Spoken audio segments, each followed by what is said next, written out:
Well,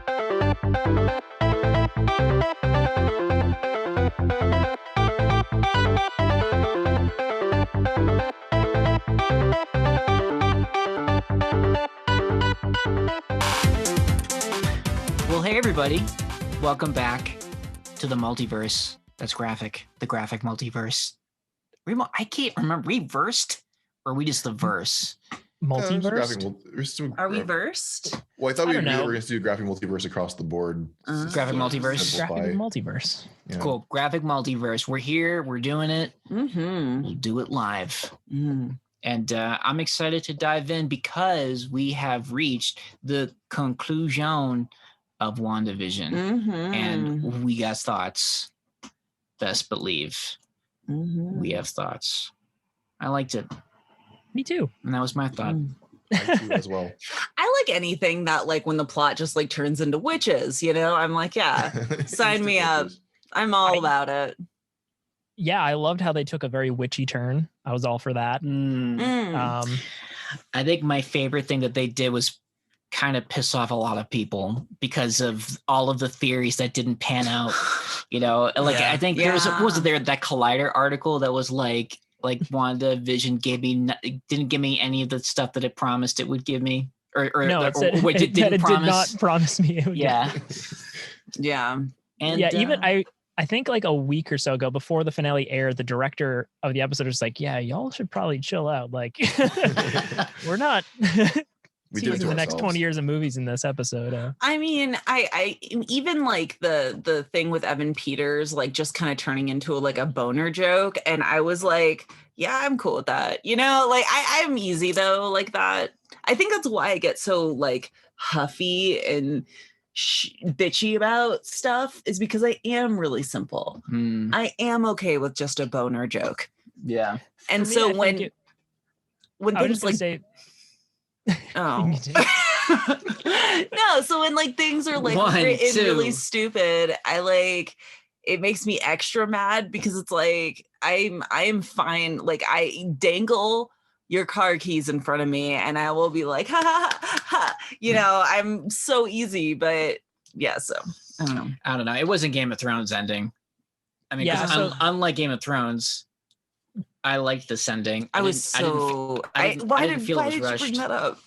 Because there are some people on Twitter that go, it was like Game of Thrones. It's like, no, it fucking wasn't. No, it wasn't. How dare you? No, it wasn't. For me, I was trying to think of a show that had a bunch of mysteries and then ended. And all I could think about was Lost, which I was very into for all 6 seasons. Really? And that show had like such high highs and then such the lowest lows. So that show ended and it was just like, they were like, oh, it wasn't about the mysteries. It was about the journey and the people. And I was like, fuck you. Fuck you.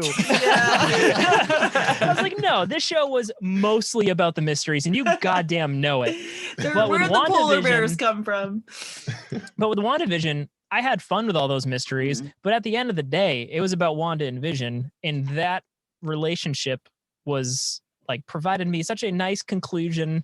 Yeah. Like the scenes with them together were so good. I was like, I don't give a shit about those. Like if Al Pacino walked in right after they hugged and disappeared and he's like, ooh, Mephisto, I'd be like, oh, they ruined it. Yeah.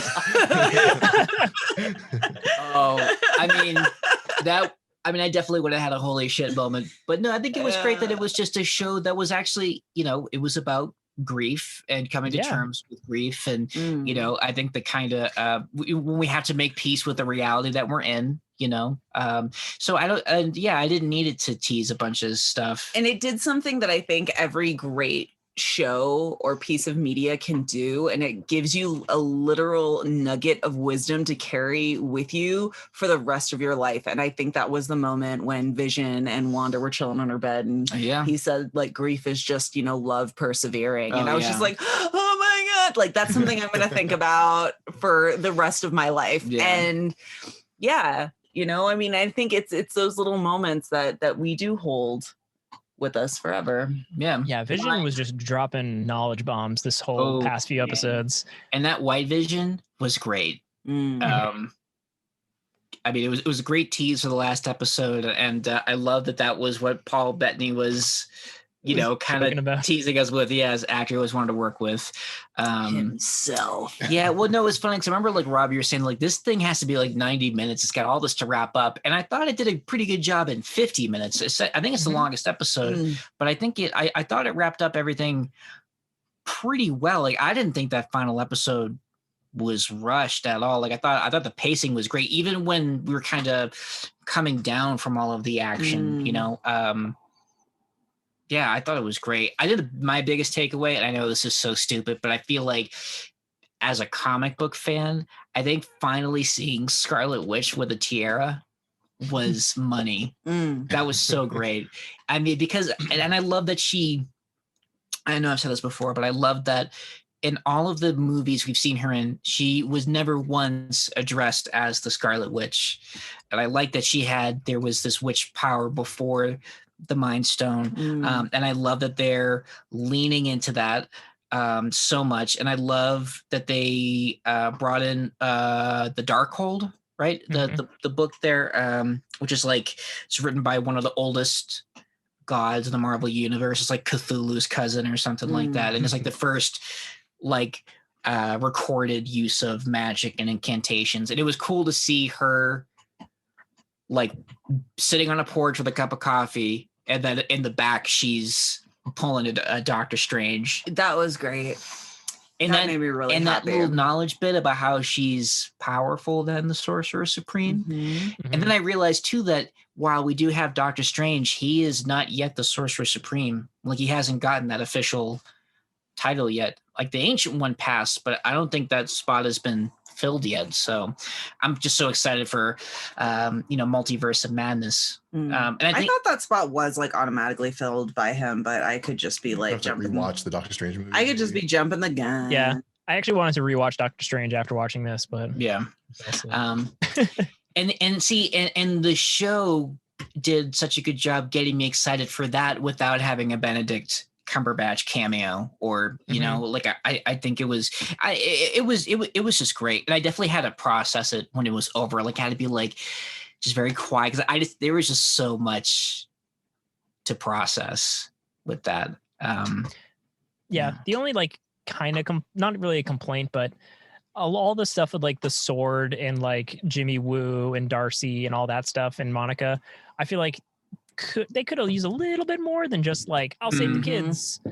Right. But I actually was just reading that they said since the production of this was like split in half from COVID, like they were supposed to finish like a year ago, and then they had to film 10 months later. Like, that kind of messed up things. And it also was supposed to come out second in the TV show lineup instead of first. So because originally they're supposed to be a little bit more to like Monica's story. And stuff, because Darcy she just leaves. Like, where's Darcy? Disclosures for the week. I mean, so I don't know. Like, normally something like that would really bother me, but it didn't. Like, there were moments it didn't like ruin my enjoyment of the show. It didn't. I mean, and if anything, you kind of have to marvel at it. No pun intended. That like, wow, they got this done despite all of the shit that was going on with COVID and everything, and making it look cohesive. Despite the obstacles.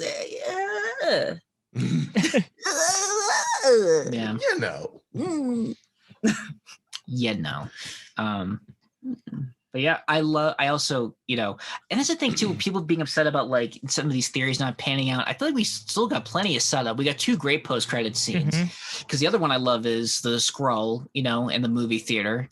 And, being like, oh, like, I'm working for a friend of your mother's, it's like, I don't know why she just can't say fucking Fury, but I don't know. But I mean, I get it. They're trying to find a way to like, kind of bridge the gap of Captain Marvel and this, and it ties in nicely to the Homecoming post-credit scene with, Fury in space with the Skrulls. And I know that's going to lead up to Secret Invasion, which I can't believe we're getting that as like a mini series. That's going to be really, really cool. I'm kind of how much Marvel stuff's coming out. I saw like a list of like the announced things, and I was like, Jesus Christ, this is insane. Yeah. And I don't know, the TV series, it's great. I mean, I think because of the fact that just the production quality is just so crisp. Like, I really was afraid of it being like ABC Marvel shows. Agents of S.H.I.E.L.D., but it wasn't. And it makes me so hopeful that like Disney, Kevin Feige, make it right, man. Get Charlie Cox. Get I can't blink on his name. Dude who plays Kingpin. Vincent Dunn on Frio. Yes, thank you. Vincent, yeah, I don't know. All I can think of was like Private Pile from Full Metal Jacket. Jesus. But yeah. He was in The Cell too, right? He was in The Cell. He was a serial killer. And Law and Order. SUV. He's the alien guy from Edgar from Men in Black. Yep. Oh yeah. The Edgar suit. Yeah. Edgar, your skin's hanging off. Yeah. Whatever he does. Yeah. No, it was and I liked what they did with Vision, that some form of the Vision will go on, and obviously it won't be the same, but I think having a Vision who will at least have the memories, like, and know what that Vision did and went through. And so, yeah, I'm just excited for the next iteration of Avengers. Cause right now we are Avengerless. We are still in the aftermath of the end game. And, yeah, I'm just so excited what that new lineup will be. Like if you get like crazy, like if you have like Natalie Portman, Thor, and White Vision. I mean, I am still a little butthurt about the way everything ended in Avengers. Yeah. Like I'm still like I'm not over it. I guess it's as Vision would say, it's my love persevering. But I'm like I'm I just am kind of with like Cap going like just old. I still and think that still bothers me. And Robert Downey Jr. being dead and like listen, they should have done the Guardians of the Galaxy thing. If everybody, Black Widow, if they all walked up to Iron Man and they all held hands, right, and they all shared the power of the stones and they together. All get cancer. We'd still get some sequels. Yeah. Iron chemo. Wait, how would they all get cancer? The gamma radiation from the gauntlet. Whatever. That's why Jane needs it, right? In the comics, she needs to be Thor because she has cancer. Yeah. So they all have to become worthy. They all get their own hammers. Oh my God, the Thor core. Pretty sweet. Yeah. But so I'm a little butthurt by that. And that's why it like took me so long to watch Homecoming. Or wait, not Homecoming, Far From Home, because I was so still like traumatized. Yeah, Marvel needs to kind of, I think, well, they don't need to do anything. As far as I'm concerned, they're killing it, but I would like to get, I don't know. I feel like the past few movies have just been so dark that like I kind of need some like phase one. I need some healing. I need some like just joy and healing. But maybe we'll get that with like, is Ironheart's getting a series and I don't know. Well, yeah, we have I feel like the like Ant-Man movies are always pretty fun. We have Love and Thunder. Yeah, Love and Thunder will be like that, I'm sure. Spider-Man's are always more lighthearted. But yeah, I'm sure Black Widow's not going to give us that, and I'm sure if we ever get it, I have no idea what Shang-Chi is going to be like. We're getting that this year too. Eternals, I have no idea. I'm so excited for those. I think I'm very grateful just for the amount of content that we're getting. I mean, who would have thought we get a Shang-Chi movie? Like it's great. Yeah, and I'm looking forward. Yeah, I'm just at this point. I just learned to stop worrying and love the Marvel bomb. This is crazy. I just pulled up like a list of the stuff that's coming out. So, Falcon and Winter Soldier comes out in 11 days, but who's counting? The best news. We only have to go 1 week without a new Marvel thing. Yeah. Black Widow still May 7th. God, I hope I get to see that in a movie theater safely. Yeah, I don't know. May's going to be here before you know it. I just feel like, because it was supposed to come out last May, right? Remember, it was like, oh, it's going to be May, and then it's going to be July, and then it's going to be August, and then we'll think about it. It's going to be a while before I think I can go back to a movie theater. Yeah. I've gotten too accustomed to just like not wearing pants. Fair. So I heard there's like some AMCs were renting out their theaters. Like you can just rent out a theater for yourself for like $250. Yeah. And I was like, I might rent out an entire movie theater just for like me and Sabina to see a Marvel movie.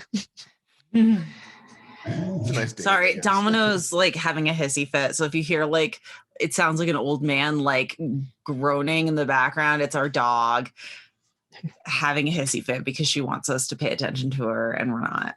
Manimo. So I'm sorry if you, yeah, that's what that sound is.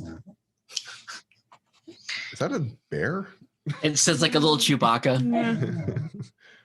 Oh, I think I know what she wants. It's just Domino.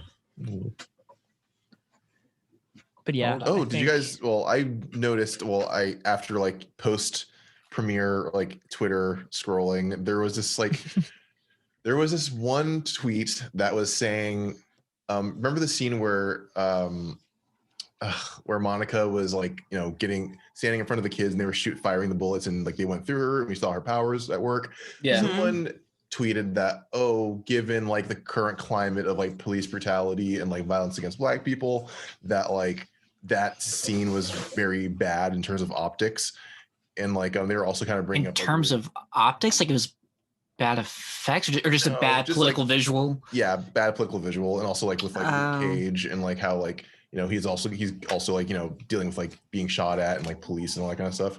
And like I don't know, I just felt like that was just, I guess, an interesting takeaway. I'm not really sure if that is like applicable in this context, just because she was kind of like protecting the kids, and I just feel like it's not like, I don't know. It was the whole thing. I just want to bring it up, but like I do wonder about that sometimes. Like, are you trying to like legitimately make a point, or are you just trying to like, I don't know, be like a like a Debbie Downer naysayer? Because I know people like that who are like, oh well, I don't like Lord of the Rings because of how it portrays little people. Yeah. And it's like, are you fucking kidding me right now? Yeah. It's not like nobody, it's like, I don't know. I'm not trying to take away from that argument. But just in this day and age, I wonder sometimes, like, are you sincere in this, or do you want attention? Yeah. Do you want clickbait? Yeah. I don't know. I'm kind of on the fence with the whole like ignoring like WandaVision, like trying to cancel it because of her Romani heritage and like them whitewashing the characters of their Romani heritage. And like thinking about that. Well, and that's the thing. And like a part of me like wants to just be like, oh, that's totally valid. And then another part of me is like more of, just that like, okay, there are so many things that are like real that are being ignored right now that need like that focus and attention, and it makes me mad because it's like our fictional characters. These are fictional characters, and the characters are constantly like switching and being retconned. And like at first they were raised by like Romani parents, but they're not actually Romani; they're like Eastern European. So, it's just like it's one of those things, and it's like motherfuckers, people are fucking dying. Like, why are you putting all of your eggs in this? Why are you putting all your eggs in this basket? Why is it's this not hurting any? It's not like. Yeah. I mean, it's one thing to say if you had T'Challa being played by Brad Pitt, like that's something, I'm all for rallying up. And I mean, and I even got like, I understood the whole like upset over Tilda Swinton playing, the Chosen One, and the reason why I was for it, apart from the fact that I like totally stan Tilda, I can't, like, that's the gay man in me that is just like, I can't ignore this, but this passion for her. But another part of me was like, okay, I'm also happy that like I'm not going to see another like Asian stereotypical character. Yeah, they probably would have complained about that too. Like, why are they like stereotypical? Yeah, you can't win. Why do you have magic magic powers? It's like, these are still once again fictional characters. Yeah. Even if you had an Asian performer who wasn't doing like like a stereotypical Ancient One type Fu Manchu, whatever. I feel like even if he was like modernized, somebody like, now they're whitewashing the Ancient One. He does. Talks. But Tilda is like also like kind of an alien anyway, so it's like she's already. That's why I thought it worked. So it worked. Yeah, it totally like worked. This weird androgynous being that just exists on this separate plane of existence. But I think also I think it's the same reason why I love a character like Storm and I can't stand a character like Vixen, because like Storm to me, I mean, even with her weird straight hair, it's like that's part of her X gene, I guess, that she doesn't have curly hair. I don't know, but she doesn't get an afro. I don't know. But even with that, like I love a character like Storm and just this powerful like African goddess type character. And then there's like a character like Vixen who straight up has like bones on her or around her neck, It can like turn into a African animal. Yeah, she like she channels the animals and is like has bones around her neck, and I'm like, what kind of racist ass shit is this? Right. I can't. I have a hard time getting behind a character like that because it's just like, ooh, it's the stereotype that's a little too real for me. Yeah, I don't like it. So I don't know. It's a tricky thing because that's the thing. I think there is validity to that argument, but there are so many bad faith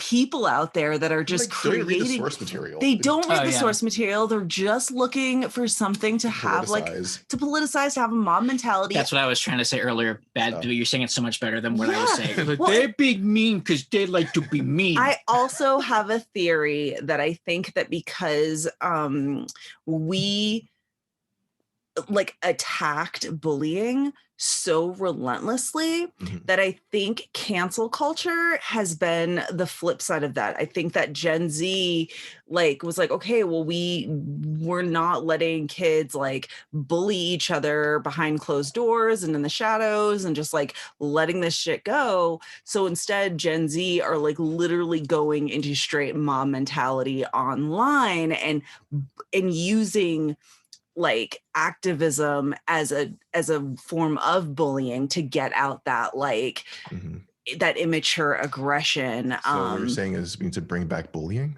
No, I don't think, but I think that we should call it like it is. I think that we should definitely acknowledge that I think that it is a bullying issue because there are things with cancel culture that are oh yeah, you are bringing awareness to this. And then there are people who just use it as an excuse to go into somebody's DMs and harass them and dox them and make their lives a living hell. They don't care about the aftermath of that's that person's life. That is bullying. That is internet bullying. It is not cool. And it shouldn't happen. I don't care what, somebody, I cannot stand what Harvey Weinstein did. I haven't written to his, family members. I haven't, tried to, find, right. I don't even know if he has kids. I don't even know because it's why would I want to go out of my way to affect his kill yourself. Kill yourself that your cousin did this. It's why would I that my brain doesn't wrap itself around that concept. But so yeah, I think sounds like you don't like bullies. You don't care where they're from or what generation they're from. Yeah. So that's where I'm at with the whole Wanda Pietro thing and I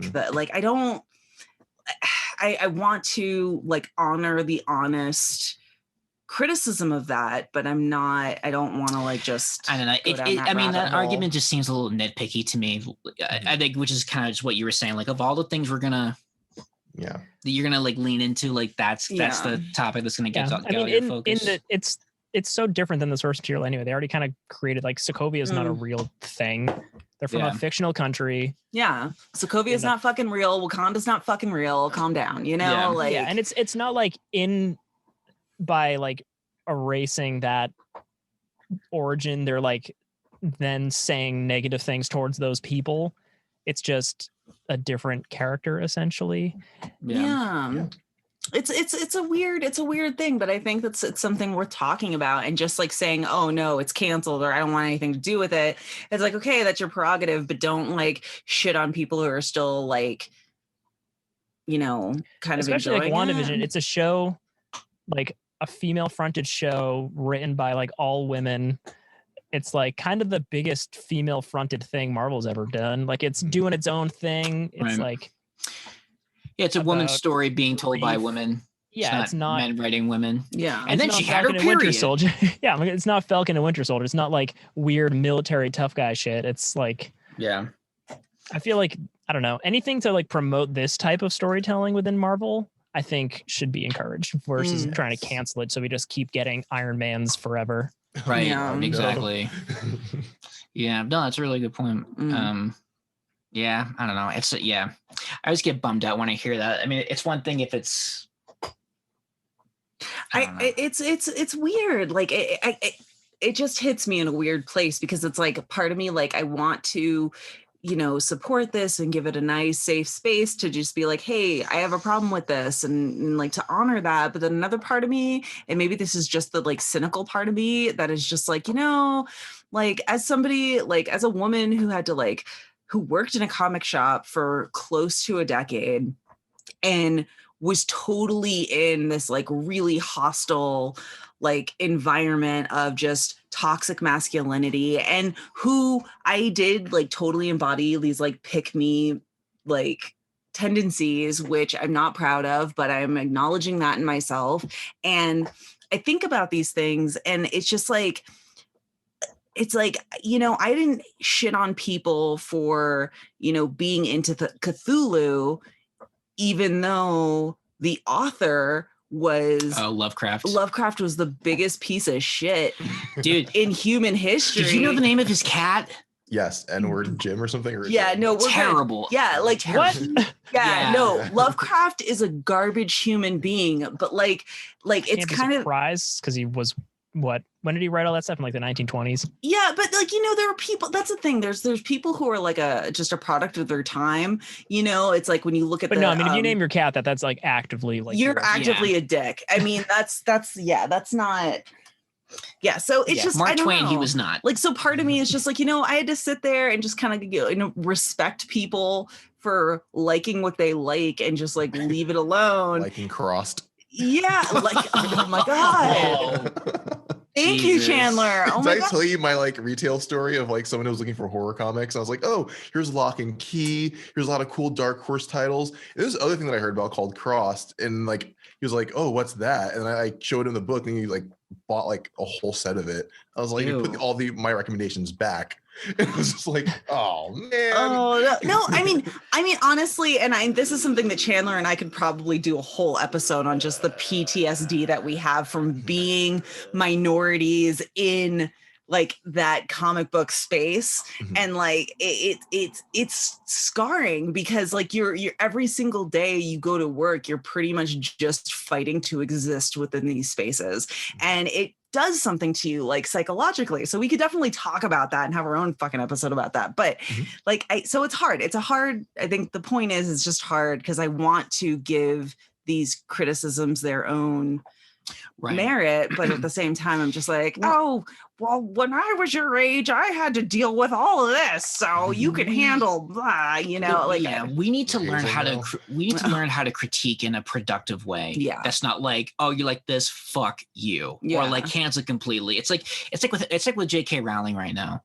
I mean, like I see people online, people I'm friends with, obviously won't name drop, who are like, I used to love Harry Potter, it got me through some dark times, but I'm not even gonna let my kids read Harry Potter. It's like, don't deny your kids that experience. I mean, let them make their own mind, because I feel like I do believe you can separate art from the artist. Yes. Because if something, I don't know, if you had a positive experience from something, like I don't think some asshole should change that, whether it's an asshole telling you not to like it or the asshole who wrote it and then just turned out to be it's not like those views are like in the work, right? Like, well, and I just think about like this, just the shit me, like what I've done personally and just the costume choices I've made, and how like my loved ones didn't cancel me for doing things like purposely, like the whole friggin', you remember when I did racist Tiger Lily and you were Kanye Peter Pan? Like we leaned into that for the awfulness of it, and I still look back on that with very fond memories, but that was the point. I was purposely trying. I was using my millennial card to be like, it's ironic, because I was like, I'm not just gonna dress up like Tiger Lily, I'm gonna be racist blonde. Tiger Lily. From like the 1960s. It was like blonde hair. Oh God, it's so bad. Costume. But like, yeah, but that's the thing. It's like a death of the author thing. Maybe we should like just have like an episode on just talking about death of the author and like what that means. Mm-hmm. I mean, we're here now. Yeah, no, I have to research. Oh, okay, research. All right, so this is like the preview. This is the preview. The prologue. The preview. Have you guys seen the amazing WandaVision memes that have been circulating? There's a lot of good ones.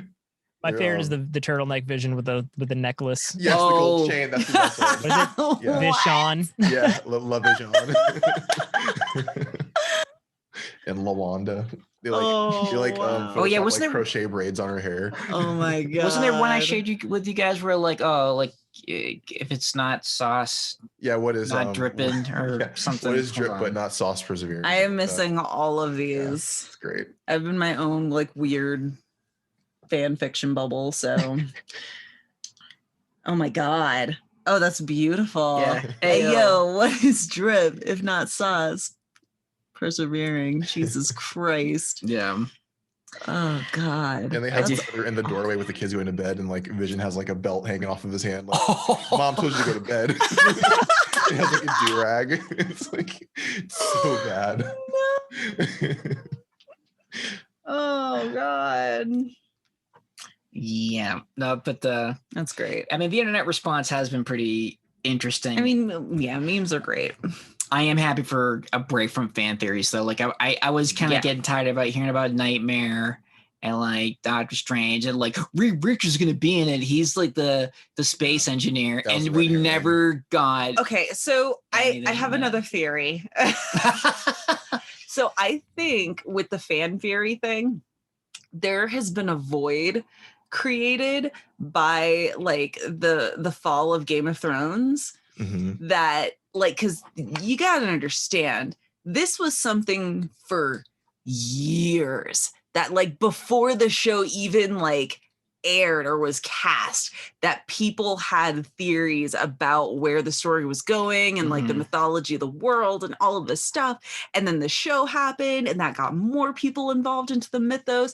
And quite frankly, Game of Thrones was a personality trait for a while there in our culture. Yeah. Like it was for me, like it's Hell's, yeah. Oh my God. Like it was a personality. And so to have that fall so horribly fast, it left this void. And I think all of us weirdos that were just obsessively combing through this shit and rewatching every episode and reading the books and combing through every little thing, like we kind of just like use all of that pent up energy in other ways. Yellow flowers. Yeah. And so, yeah, exactly. So it's like, so the fan theories and be like, oh, this is what's going to happen. And blah, blah, blah. It's just psycho, pent up, obsessive energy. I wonder what like the next conspiracy wild mass guessing show series is going to be. I mean, any show that comes along that's like remotely,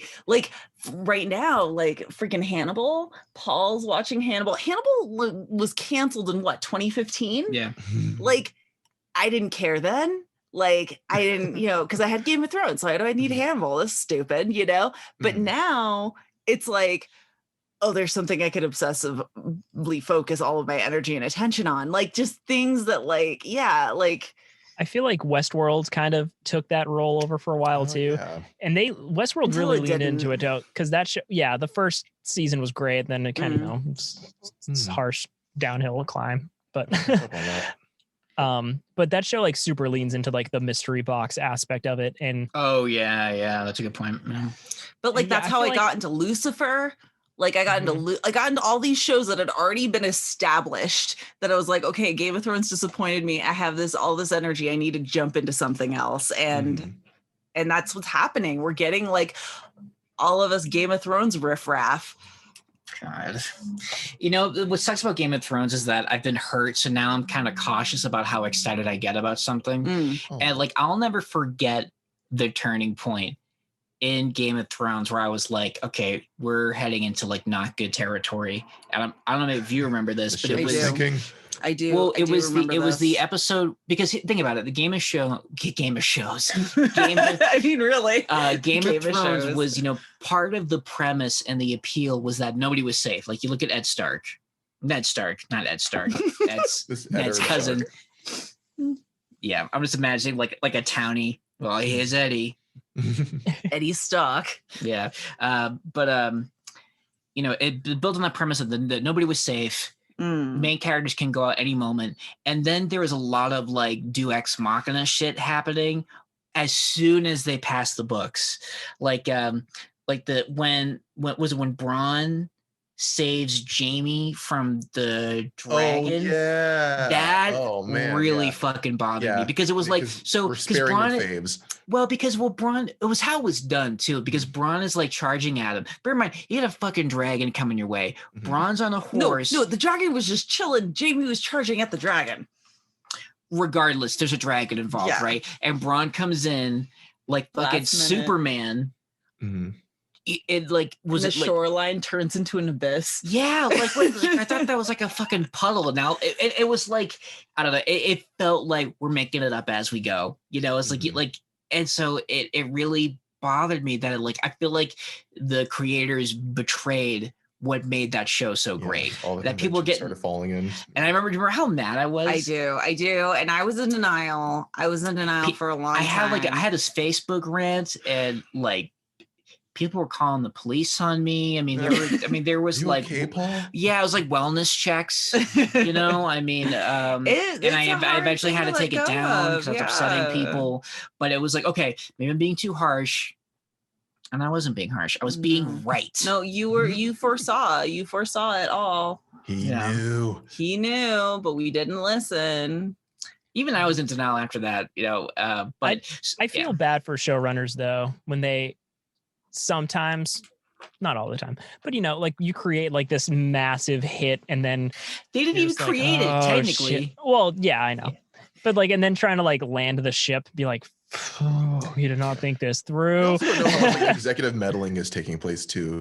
Yeah. So that's always an issue. And they, those guys wanted out because they had the chance to do Star Wars, so they were like wrapping it up, and it was like, remember in Game of Thrones when it took them fucking 3 episodes to like walk from one field to another, and now everyone's like fucking teleporting. So much plot would happen in just the travel, because it took so much time to go from point A to point B, and then fucking Daenerys hops on a dragon and flies all the way north to the far north in like an hour, and it's just like, sup bitches, So what I'm trying to make is, like, since then I've tried to be I think one of the great things about being a nerd is unabashedly enjoying something, wearing your heart on your sleeve, but since Game of Thrones, I feel like I've had to be like, I'm just gonna be cautiously optimistic from now on, and I think also letting myself, like, I don't know, like, get that hurt. I know it sounds stupid, but you invest so much time. It was a relationship. I mean, it really was. I mean, listen, we like, had a relationship. Jon Snow just didn't stab had you in a Lacey. He stabbed me. Dude. I only saw the first season of Game of Thrones, and that was pretty good. Oh, it's great. No, it was amazing up until the end of season 6, and then you were just like, and I see this thing going like, downhill. Right when they go past what George R. Martin wrote, it's like they were exposed as hacks. Like, I feel like once you got past what he set up.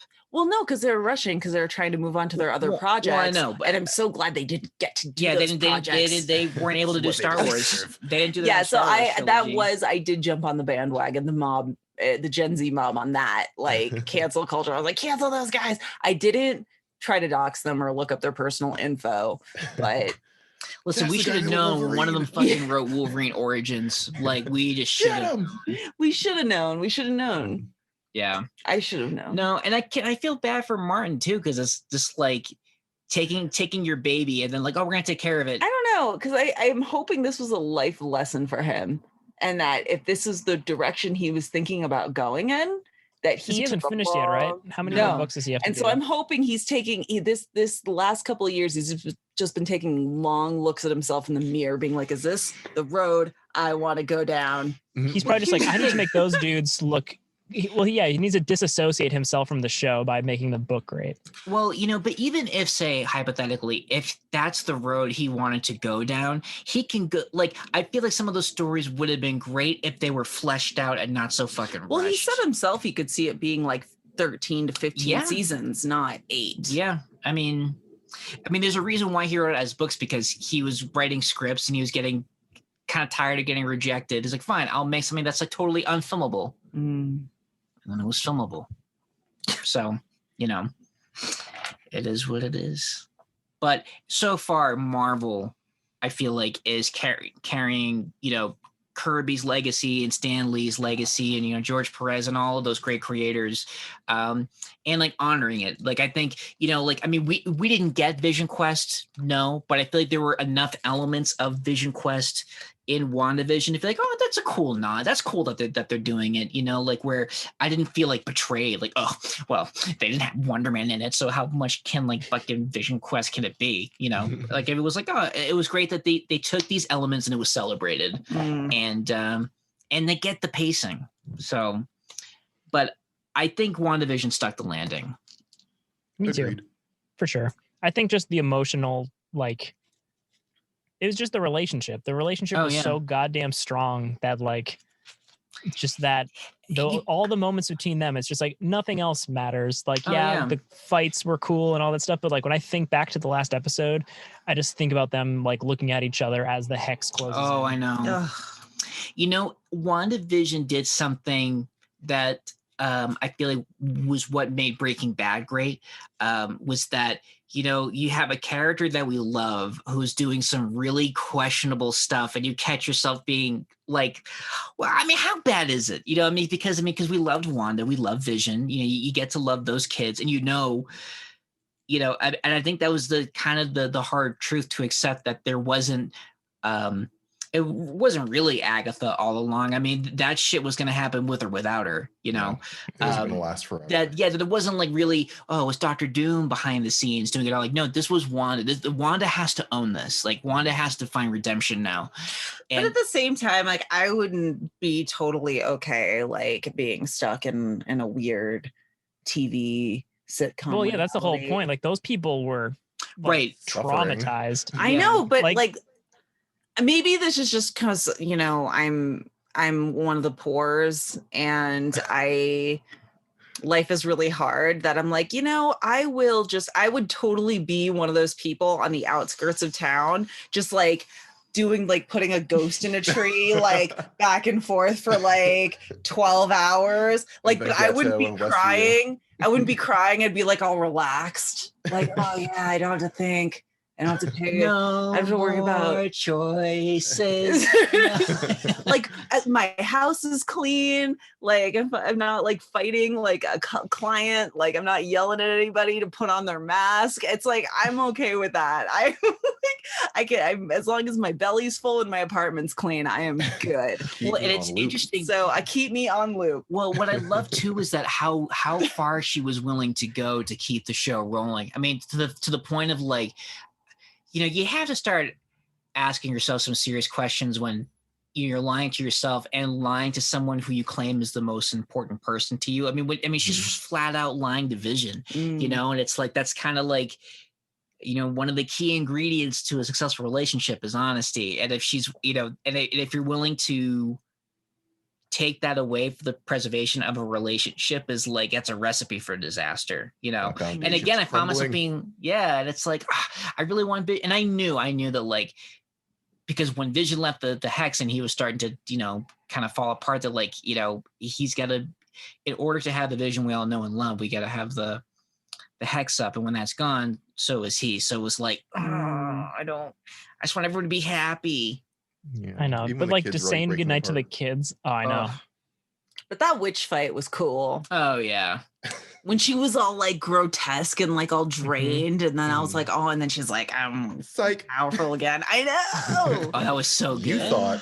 Yeah. And I love that they did that, like that weird editing where she's like all like sped up, like a weird, like from like the early 90s with the House on Haunted Hill editing. Oh yeah. Like with her, you remember that? They did that in Ultron. Oh yeah, God, I love that. Cool. She's like, Oh yeah. That was a cool little callback when she came from behind it. Yeah, did that. That was cool. I like that. Mind. Yeah, and I don't know. And I'm excited for a magic knowledgeable Wanda. Yeah, I still, what since I've been reading, so many of the Avengers comics, like the first 50 or 60 issues, it makes me kind of sad that we only got one movie with Quicksilver. Yeah. Like, because he's such a big part of like the team dynamic that like I hope, I don't know, never say never, right? I mean, maybe we'll get some kind of a Quicksilvery, I don't know. It's just I'm sure they got to use Evan Peters for something. I mean, it'd be stupid not to, right? Yeah, maybe it was an Easter egg all along. It wasn't just a boner joke. I'm sure. But like, yeah. I mean, come on. The fact that like the cliffhanger for like 2 episodes was him just going, Snooper's gonna snoop. It's like, what? That's so stupid. We need more. Snoop's gonna snoop. So good. Yeah. Well, I'm very excited for 10 days from now when we can watch Falcon and Winter Soldier. Yeah, and it's gonna be a nice changing of the gears too, because I feel like of the shows that we know about, Falcon and Winter Soldier is gonna be kind of like the most grounded, like love me some spy thrillers. Yeah, I mean that. So we kind of. I love Zemo's back because I've always loved Daniel Bruhl. And those movies. He was fantastic in Civil War. And I'm glad they brought him back. And I'm glad for like to see like a grounded spy thriller. Like nobody has superpowers that we know of. So, although I'm kind of curious what Zemo's plan is going to be, because he kind of wanted the Avengers to implode, and they kind of did. So he almost tried to kill himself. So, I know. Yeah. And what his motivation is now? Just to brood. Cool. In a purple mask. I would too. Which, I mean, I'm glad that they are bringing the mask in, because I mean, it's such a trademark. I feel like that's like Joker without makeup. I'm very interested to see how they do the U.S. agent thing too. Like, if they try to redeem him at all, or just make him a full-on asshole bad guy. Well, it'd be cool. I mean, if they do redeem him, and then he can be in the new Avengers lineup. No. No. I'm just saying they could if they wanted. No, it's got to be Chris Evans forever and ever. Bring him back. You all know it. Back. You all know it deep in your heart. You're like, it's Chris Evans or no way. I wouldn't be surprised. I wouldn't be surprised if like Chris Evans and Robert Downey Jr. down the line are in. They have to come back for something. Like the amount of money that Disney would throw at them. We would watch them do this well into their fucking 80s. Oh my god, yeah. Wouldn't even think about you got the technology. You don't even have to make them look young. Do you want to know what my personal theory is? The Secret Invasion series is not like the Skrulls invading like Earth. It's like the Skrulls like trying to like invade the Kree Empire, and they like take the forms of the Avengers and impersonate them, and that kind of brings the wrath of the Kree back to Earth, and like now they're fighting. And that'd be kind of cool. So it's like little cameos for like the older Avengers to kind of come back for a little bit, because they're like taking the forms of. That'd be kind of fun. Yeah. Disney, pay attention. Get Chandler writing for you. I feel like at this point now, though, like they've made us love those characters so much that in like 5 years, if there's like a post-credit scene and you see fucking Chris Evans walk on screen, people would flip out. They would just shit. They would just shit their pants and just go like, I know that guy. That's the guy. Just stand up and angrily shit your pants. It would just be a bunch of people just standing up and looking at each other and going, Somebody's vomiting. I'm just imagining just strings of jizz. It's just chaos. I'm just imagining like the jizz in my pants video. Like just yeah. People just like 12 people publicly masturbating. Like it is sheer chaos. Like we've had It's like, at some point they're gonna be like, yo, Chris, you want that was like $20 million. for 20 minutes. Literally, yeah, 20 minutes of footage. Yeah. You can Harrison Ford this shit. Just wear like a t-shirt and some khakis. Oh, maybe he'd like the new Stan Lee like cameo character. That'd be yeah. I don't know. You know, I would have loved. You remember how when Steve Rogers was old at one point, but he was like leading the Avengers from behind the scenes? Like, I would be okay with that too. Like, if old man Steve is like the man in the chair, you know, like just calling the shots. You know that. Why did they make him look like Joe Biden?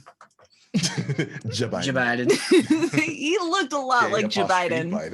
Look, here's the deal. I went back in time. And that's it.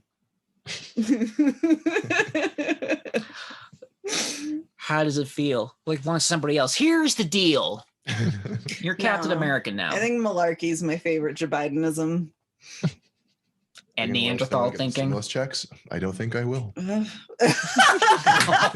that was good. Oh.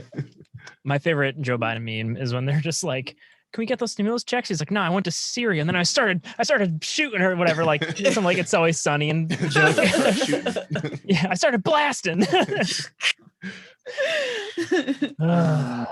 Indeed. Yeah, I still want my $2,000. Please. That's why we need President Captain Steve Rogers. What was it when in Ultimate? Just if you when know, Captain America became the president. Oh, yeah, if Chris Evans just said, "I'm gonna be the president," but as Steve Rogers, we would vote for him.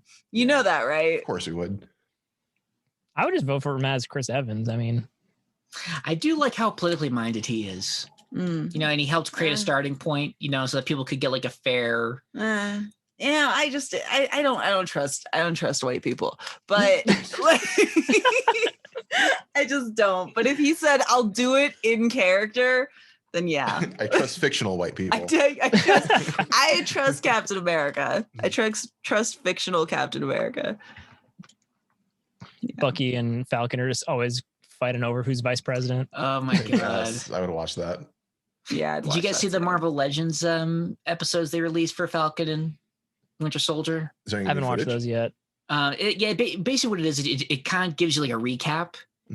It's cool. It's like watching a trailer, but like of all of the shit they were in, of all the things that they did, and it just kind of gets you excited for what's next. They did that for WandaVision too. They did. So it's like, oh, find out what happens next, and it's like, oh, and we watched it because we simple bitches like that. We're like, it's so good.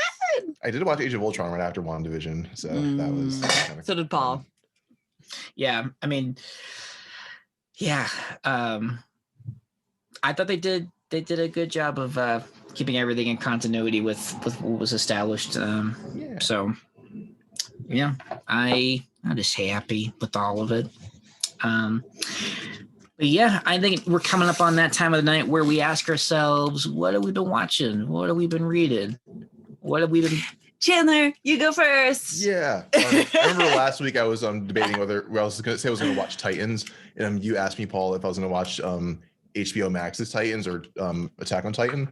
And I originally said I'm going to watch HBO Max's Titans. Then randomly I was like, wait a minute, no, I'm going to watch Attack on Titan. So I just like sat and like marathoned all of season 1 of Attack on Titan, and it was really cool.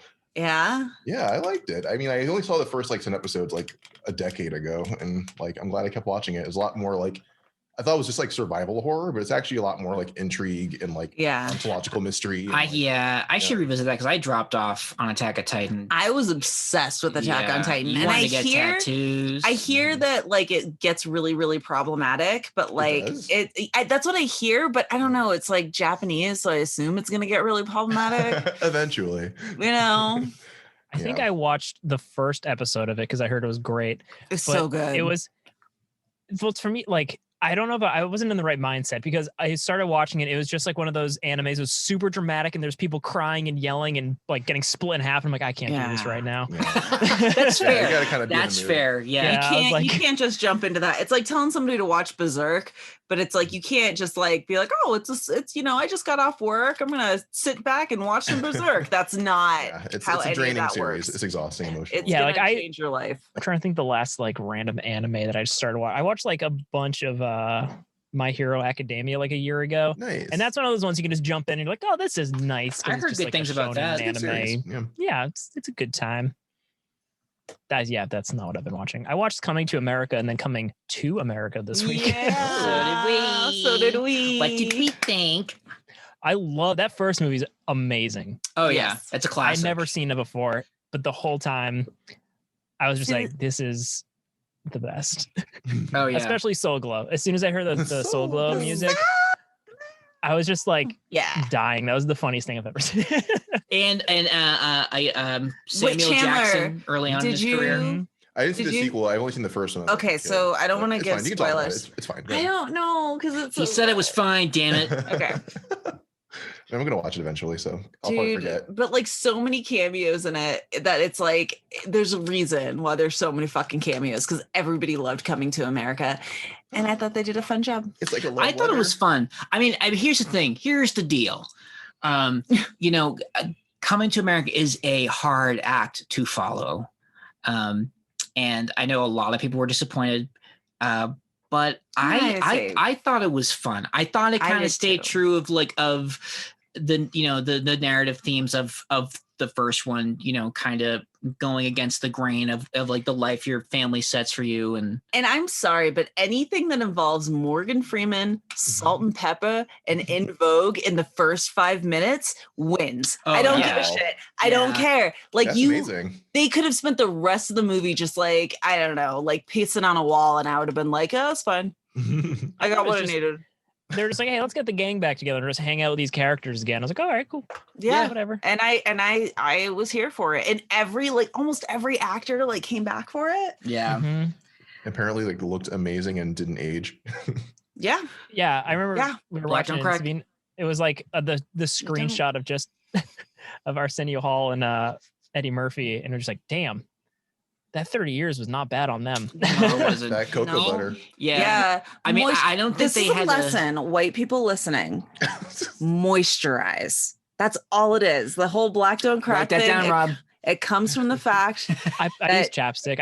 I'm dry as shit all the time. You need to moisturize. That's it. Hydrate and moisturize. I do hydrate.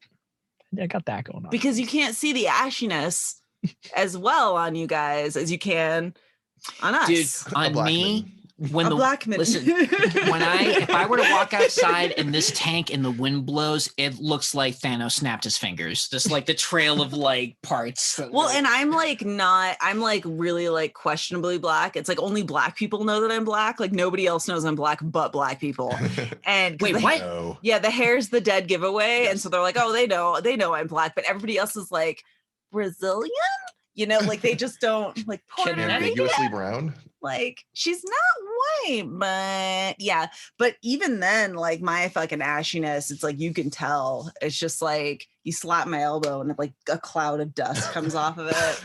It's you gotta moisturize. So yeah, guys. I was gonna say, was it Tracy Morgan was great in that too. I love that Zamunda, Wakanda, Connecticut. I don't care where you're from. I laughed really fucking hard at that. Yeah, the movie was a lot of fun. Yeah, and that's the thing. I you know what? I've said this before. Here's my grading for a movie. Writing, the production, whatever. All that matters is if you can make me forget that I'm watching a movie, you have done your job. So some people's like, well, I like the cinematography. I'm like, listen. If I'm not paying attention to it because I'm so emotionally invested, you've done your job. I'm all for appreciating it after the fact, oh wow, look at this shot. But if I'm that's the whole point, right? It's escapism. So I forgot that I was watching a movie. I found myself genuinely laughing out loud. I thought it was great, and I like super silly, stupid movies. I love basically anything Mike Myers has ever done. Even bad Mike Myers. Cat in the Hat. Oh no. Not Cat in the Hat. But it's whoa. Have you seen the Married an Axe Murderer? Yeah. I love that movie. That's top tier Mike. I'm talking Love. No, Love Guru's not even Mike Myers. That's what's his name? Is Love Guru? Yeah, that was Mike Myers. That's not okay. Myers, No, yeah. Dude. I laughed during Love Guru because it was the dumbest shit I've ever seen in my life. Exactly. So stupid. But I just, I saw, what did I watch recently? I watched Barb and Star or something, that Kristen Wiig movie.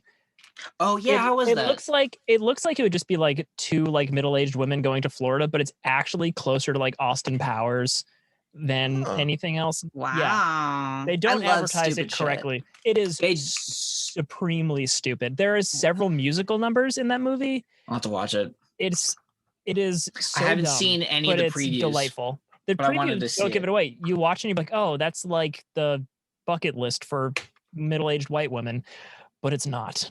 Well, it's more like Austin Powers for middle-aged white women. Fuck yeah! All right, cool. Fuck yeah! Yeah, I'm down to watch that. Fuck yeah! Yeah. But yeah, Coming to America was really good. We watched that last night, right? We did. Yeah, we did. What day of the week is it? Monday? I watched it Saturday. Yeah. I actually forgot it came out. Somebody was like, "Oh, you watched Coming to America yet?" I'm like, "Oh shit, that's out." Yeah, we did. We did that. Yeah. So. That was good. What else have we been? You've been very into Hannibal, and he was trying to get me to watch it for like a week or two, which is I've only watched for a couple of weeks. I started watching it but in in pandemic-y terms, it's like 3 years, you know, like it's just the way time moves now. Yeah, pandemic time is. Yeah, it's like 3 years. But he was trying to get me so hard to watch it. He was just like, oh, you know, like there's like, you know, the writing's really good. Eddie Izzard's in it. Eddie Izzard's in it. And I'm just like, I do like Eddie Izzard. Right? Yeah. And it's like, I don't know. God forbid I try to bond with my wife. I did watch a couple episodes and I was like, yeah, I could do that. And then this one moment happened. I was like, no, I'm out. This is stupid. This just makes no sense. Blah, blah, blah. And then what was it? It was basically like I was watching. It was the there's a kiss. Oh yeah, there is a kiss between Scully and Hannibal. Mads Mikkelsen. Yep.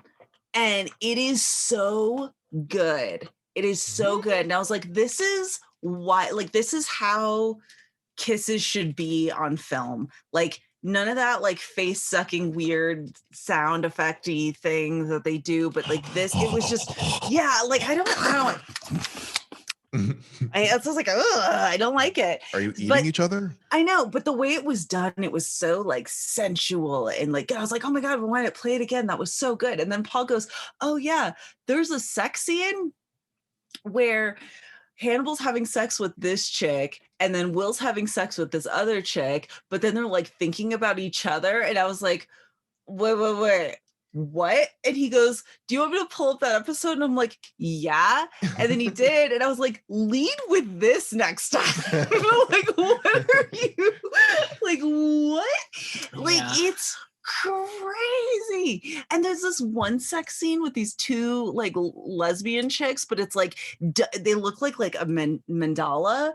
It's like so artsy and just over the top. The production is control. Really good. I loved it. I was like, what the fuck? Like anything that makes me stop and just go, what the fuck am I watching? It's like great. And I was very happy about that. Yeah. So, but yes, I do have I knew you were getting hooked when we had finished an episode of RuPaul and you're like, jump on Hannibal. I'm like, oh my God. Yeah, no, like, because I do have a problem. I fetishize straight guys doing gay things. So I don't fetishize gay guys because that like ruins it. Specific. No, it has to be straight guys doing gay things. And I have a problem. She wrote a fan fiction about us, Rob. I don't. Wow. No. But I do. It's like it is a problem, and I know that's like a very problematic thing that I do. But like, what fucking ever. I again, in the grand scheme of things that are problematic, I that's yeah. But yeah, so I was like, dude, you should have led with that. You need to watch anything, just be like, oh yeah, there's two straight guys doing gay shit. And I'm like, yeah, you know. That's my go-to. It's my go-to for everything now. So you know, watch this Ken Burns documentary. There's straight guys doing gay stuff. It's like sweet. With Teddy Roosevelt. Amen. Sign me up. Oh, good stuff. One thing I will say, Richard Armitage is in this season. He plays the Red Dragon. And for some reason, when I was listening to him talk, Rob, it made me think of Wolverine: The Long Night, because he does the voice of Wolverine in that. And so I started rereading the Long Night comic, and I think I kind of want to revisit the the show, because the show was. I really liked the show. I haven't listened to the second season of it or the second series of it. I should check that out. No, and it's. I feel like now's a good time to listen to it again because I'm kind of in this like mystery serial killer mindset, and that's kind of what it was like in Alaska. There were these murders happening. I started it and it was okay, but I don't know. I don't know. I mean, those are the things I want to listen to. Yeah, I thought it was well done. I thought the production value in that was really great. Not enough straight guys doing gay shit. Well, funny you should mention that because in the second episode, really? No. But yeah. So now that you all know what we're into, we hope you're into us and leave us some reviews on iTunes and all that good stuff. Subscribe, like, and clean up after your dogs. Yeah, do that. Yeah, that's you should just a nice thing to do. That's messed up. If you have a dog and you're not cleaning up after him. I know. It's lazy. Stepping in another dog's shit. Reprehensible. It's not nice. It is not nice. We all enjoy the parks. All right, that is a public. I feel like the punishment space should be if you leave your dog shit in the park, then like I'm gonna poop in your shoe. You're not gonna know about it. So when you put your foot, not poop on the shoe, in your shoe. So when your sock covered foot goes in. You know, it could be a new. It could definitely be a new thing, a new service that our podcast provides. You know, just send us a info and we'll go and poop in their shoe. Seems fair. I mean, is that legal? That should be legal, right? I feel like it should. It's America, damn it. If they don't catch you, who knows? I mean, God, we'll work it out. I'm just imagining about like just how that would, like just how that would work, like with us like walking around, trying to like get away with that, you know what I mean? Pooping like in shoes. Like, is it gonna be like in people's shoes? Is it gonna be like Ocean's 11 style, like where we like create these like reverse? No, I think like I feel like the cops would be like, wait, so you didn't get paid? You just like did that? You just flew to Milwaukee and like pooped in a stranger's shoe? Yeah. Yes, we did. Yeah, and it's the principle. We're proud of it. This would be our theme, going around pooping in shoes. Nice. Sunglasses on, dropping trout. Like, so clean up after your dogs. And subscribe. You've been great, Sheboygan. Okay, bye.